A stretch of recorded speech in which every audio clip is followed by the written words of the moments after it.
1 जुलाई 2024 से हमारे पूरे इंडिया के अंदर नया कानून लागू होगा, जिसमें नए कानून लागू होने से पुराने जो केस है वो कैसे ख़त्म होंगे, इस पर सुप्रीम कोर्ट ने अपना एक लैंडमार्क जजमेंट दिया है कि जो पुराने केस पेंडिंग में चलते हुए आ रहे हैं उनका निपटारा किस तरह से किया जाएगा। तो आज इस वीडियो में हम इस बारे में जो जजमेंट आया है सुप्रीम कोर्ट का, इसको डिटेल से डिस्कस करेंगे। सो गाइज, मैं एडवोकेट अर्शी मलिक। ऐसे ही लीगल अपडेट्स के लिए मेरे चैनल को सब्सक्राइब करें और वीडियो को लाइक करना ना भूलें। जैसे ही कोई व्यक्ति पुलिस स्टेशन जाता है अपनी कंप्लेंट को लेकर, तो पुलिस वाले 154 CRPC के अंडर जाकर उसकी कंप्लेंट को रजिस्टर कर लेते हैं। उसके बाद जो पुलिस ऑफिशियल्स होते हैं वो 160 का नोटिस देके उस व्यक्ति को बुलाते हैं जिसके अगेंस्ट में वो कंप्लेंट फाइल हुई है।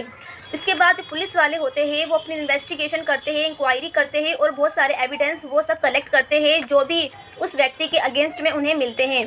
इस सिचुएशन के अंदर जिस दौरान पुलिस उनके अगेंस्ट में इन्वेस्टिगेशन कर रही होती है, वो व्यक्ति हाई कोर्ट में जा सकता है 482 CRPC के अंडर जाकर या फिर आर्टिकल 226 के अंडर जाकर कि ये जो कंप्लेंट मेरे अगेंस्ट में करी गई है इस कंप्लेंट को क्वैश कर दिया जाए, इस कंप्लेंट को FIR को ख़त्म कर दी जाए। तो इसके लिए उनके पास दो ऑप्शन होते हैं जिसके अगेंस्ट में कंप्लेंट फाइल होती है। एक तो 482 CRPC और दूसरा वो रिट फाइल कर सकता है 226 आर्टिकल के अंडर जाकर। तो ये दो ऑप्शन हुआ करते थे, ये होते हैं अगर आपकी जो केस है, आपकी जो कंप्लेंट है वो अभी इन्वेस्टिगेशन पे चल रही है। तो इन्वेस्टिगेशन कंप्लीट करने के बाद पुलिस ऑफिशियल्स चार्जशीट फाइल करते हैं मैजिस्ट्रेट के सामने।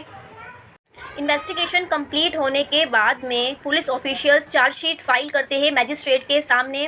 चार्जशीट फाइल होने के बाद अगर एक्यूज्ड जो आरोपी है, जो जिसके खिलाफ कंप्लेंट हुई है, वो अगर हाई कोर्ट जाता है अपनी क्वेश्चन की पिटीशन लेकर कि मेरी जो है जो FIR मेरे खिलाफ हुई है, मेरे पास इससे रिलेटेड बहुत सारे एविडेंस है, ये जो है फॉल्स FIR मेरे ऊपर करा दी गई है, फॉल्स कंप्लेंट, फैब्रिकेटेड कंप्लेंट मेरे ऊपर कराई गई है, इस FIR को क्वैश कर दी जाए, इस FIR को ख़त्म कर दी जाए। लेकिन अगर चार्जशीट फ्रेम हो चुकी है, उसके बाद अगर आप क्वेश्चन के लिए हाई कोर्ट जाते हो तो हाई कोर्ट आपकी पिटीशन को डिसमिस करता है, क्योंकि वो कहते हैं कि जो आगे की प्रोसीडिंग्स है वो ट्रायल कोर्ट में ही डिसाइड होगी, जो डिस्ट्रिक्ट कोर्ट्स होते हैं उसी में ही डिसाइड होगी आगे की प्रोसीडिंग, तो वहीं पर ही आपका मैटर फाइनल होगा। इसलिए चार्जशीट लगने के बाद आप अगर हाई कोर्ट जाते हो क्वेश्चन के लिए तो आपकी पिटीशन डिसमिस हो जाएगी। इसी पर ही जो नया जजमेंट आया है, सुप्रीम कोर्ट का एक लैंडमार्क जजमेंट आया है कि अगर आपके केस के अंदर चार्जशीट फाइल हो चुकी है, उसके बाद भी अगर आप हाई कोर्ट में जाते हो अपनी FIR को क्वैश करवाने के लिए, तो हाई कोर्ट आपकी उस पिटीशन को, उस केस को, क्वेश्चन के केस को डिनाई नहीं कर सकता, उसको डिसमिस नहीं कर सकता। वहाँ पर भी आपकी जो केस है, आपकी जो कंप्लेंट है, उसको सेट असाइड किया जा सकेगा। चार्जशीट फाइल होने के बाद भी आप अपनी कंप्लेंट को ख़त्म करवा सकते हो, जो आपके अगेंस्ट में FIR हुई है उसको आप रद्द करवा सकते हो। हाई कोर्ट जाके आपको आपके स्टेट के हाई कोर्ट में ही जाना पड़ेगा। और इस प्रोसीडिंग के अंदर ये जो FIR ख़त्म करने की जो प्रोसीडिंग होती है 482 CRPC के अंडर में जाकर जो की जाती है क्वेश्चन के लिए, उसके अंदर आपको 2 से 3 मंथ्स का टाइम लग सकता है। लेकिन जब आप अपनी पिटीशन लेके जाते हो कोर्ट के अंदर कि हमारे इस FIR को ख़त्म कर दी जाए, तो इसके लिए आपके पास कुछ ग्राउंड्स होने चाहिए कि आखिर आप क्यों आए हो कोर्ट में और आप किस तरह से ये प्ली कह रहे हो कि आपकी जो FIR है वो ख़त्म होनी चाहिए। तो इसी कुछ ग्राउंड्स होते हैं, जिसमें जो जनरल ग्राउंड्स होते हैं वो मैं आपको बता दूँ। पहला ग्राउंड है FIR लेट दर्ज होना। अगर आपके खिलाफ जो FIR दर्ज हुई है वो लेट कराई गई है, जैसे कि इसका एक एग्जाम्पल ले लेते हैं, जैसे कि हस्बैंड और वाइफ में कोई डिस्प्यूट चल रहा है,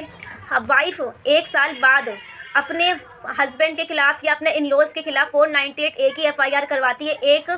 साल के बाद, तो ये प्रिज्यूम किया जाएगा कोर्ट की तरफ से, या फिर आप जो है आपको ये बेनिफिट मिल सकता है कि 1 साल बाद ही क्यों FIR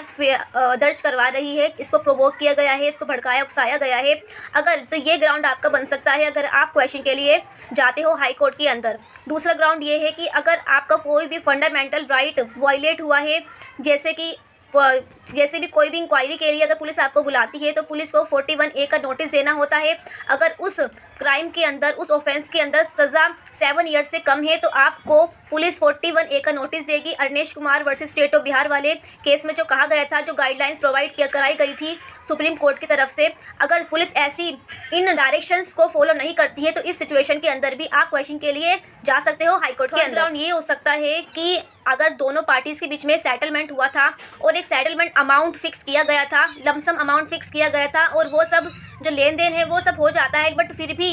वो जो दूसरी पार्टी है वो अपना केस ख़त्म नहीं करती है, तो इस सिचुएशन के अंदर भी आप जो है वो हाई कोर्ट में जा सकते हो अपनी कंप्लेंट को ख़त्म करवाने के लिए। ग्राउंड है क्राइम सीन, जैसे कोई क्राइम हुआ है और उस टाइम पर आप वहाँ पे मौजूद नहीं थे, बट फिर भी आपका नाम एफआईआर के अंदर लिखवा दिया गया है,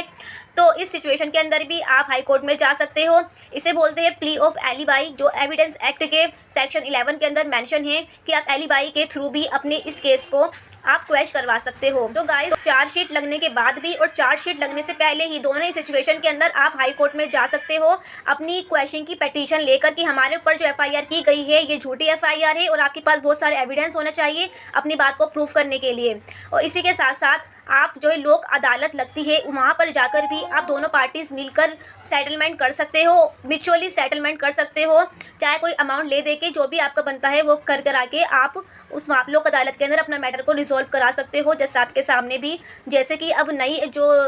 आने वाले टाइम में जो लोक अदालत लगने वाली है वो 11 मई को लगेगी 2024 के अंदर, तो वहाँ पे जाकर भी आप अपना मैटर को, अपनी कंप्लेंट को रिजॉल्व करा सकते हो। तो गाइस, अगर आपको मेरी वीडियो अच्छी लगी तो प्लीज़ मेरे चैनल को सब्सक्राइब करना ना भूलें।